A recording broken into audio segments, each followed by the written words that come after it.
Franchement, je ne sais pas comment quelque chose. La Constitution, c'est une sorte d'organisation mise en place pour gérer un certain nombre de problèmes qui concernent un domaine particulier. Norme des normes, mère de la loi ou encore loi fondamentale.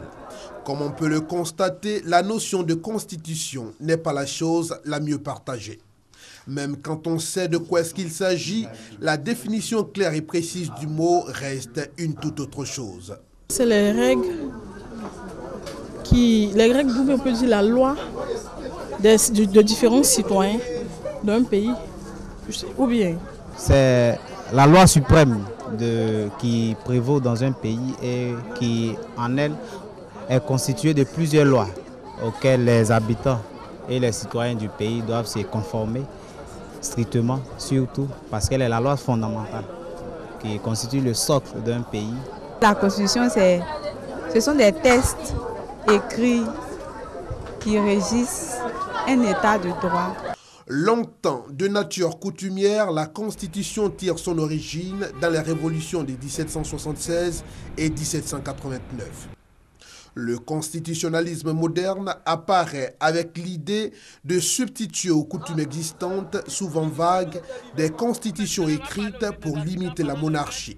La Constitution, c'est la loi qui fonde l'État, qui crée l'État, parce qu'un État ne peut exister que par une Constitution.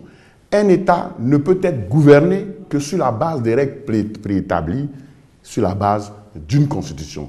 La Constitution est aussi la loi suprême de l'État. Ça veut dire qu'au sein d'un État, au-dessus de la Constitution, il n'y a aucune autre norme.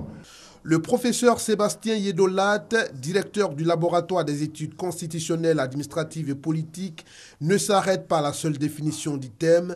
Il en donne même l'intérêt et le sens pour un État. La Constitution dans un État a d'abord un intérêt social. La Constitution montre que nous tous, nous constituons une même entité, une même nation et que nous tous nous appartenons à la même communauté. La Constitution a une fonction politique parce que c'est la Constitution qui consacre la légitimité de nos gouvernants. La Constitution n'a d'intérêt que si ceux qui établissent cette Constitution ont une culture constitutionnelle. Donc il faut qu'il y ait un consensus autour de la Constitution. C'est ce qui fait en sorte que la Constitution assure plus efficacement sa fonction aussi bien sociale que politique.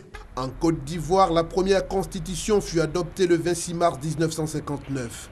Elle fut remplacée le 3 novembre 1960 par une deuxième constitution après l'accession du pays à l'indépendance le 7 août 1960.